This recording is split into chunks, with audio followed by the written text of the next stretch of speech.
Now let's zoom in on the bottom half of the model. There are three service quality gaps that are actually created within the business side of the process.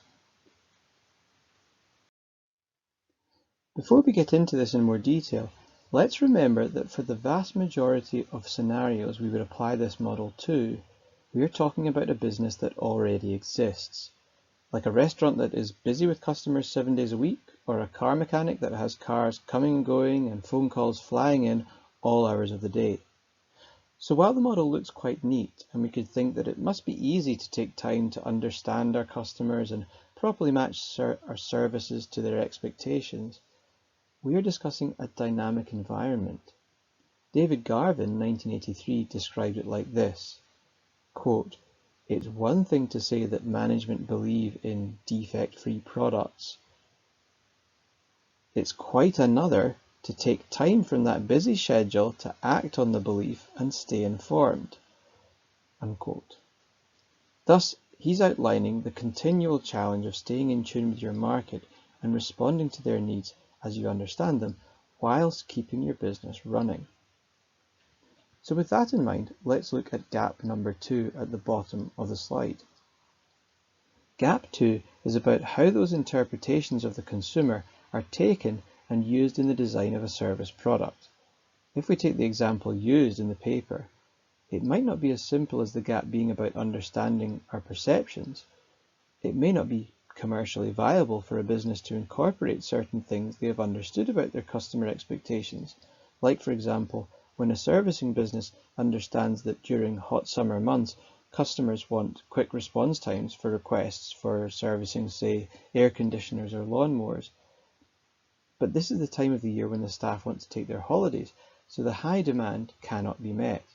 Therefore, although Gap 2 can represent aspects where the business has failed to understand their customer, that's a normal feature of falling short of understanding expectations, Gap 2 may also include aspects where the knowledge of the customer does exist, but the means to use that knowledge do not.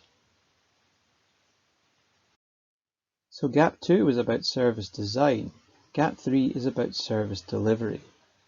Because of the variability and inseparability of services, even if management have perceived the customer effectively and then successfully translated that knowledge into a set of protocols and specifications that accurately cater for the customer in theory, those specifications then have to be understood and employed in the creation of the service by the business's personnel. Remember how we added people as an integral part of the service's marketing mix? This is the point of the journey where people either narrow or widen the gap on service quality, because they create variation within the production of the service. If my wife had invited some friends over for dinner and she had established that they really liked, say, Indonesian food, so she looked me out a recipe for a lovely Indonesian dish to cook, I still have to take the recipe and cook it well to make sure my friends have a good time. The same goes for Gap 3 in this model. No matter how well set up the business is to prepare and design its service, its employees still have to take the instructions for that service delivery and create good service. So that was Gap 3, the gap between the translation of customer perceptions into quality specifications and the actual delivery of quality service. Gap 4 is all about promises. Communications for services are challenging because they are often doing two things. They are attempting to attract customers, but they are also setting expectations around the service. Sometimes those two parts of the message are one and the same, as is often seen with service guarantees. The Premier Inn Hotel brand says a good night's sleep guaranteed or your money back. Now that is trying to use the benefit of a good night's sleep as a means of attracting customers, whilst also setting firm expectations around the service they offer. In the paper, Parasuram, Zaitamal and Berry also tell us that there are paradoxes within what businesses choose to communicate to their customers.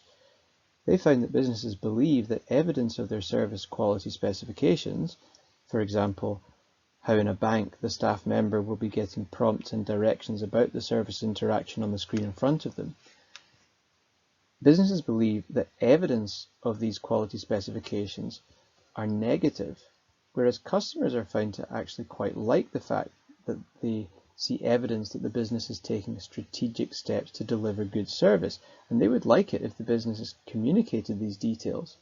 So GAP4 is about understanding what the customer wants to know and how they use that information to form judgments.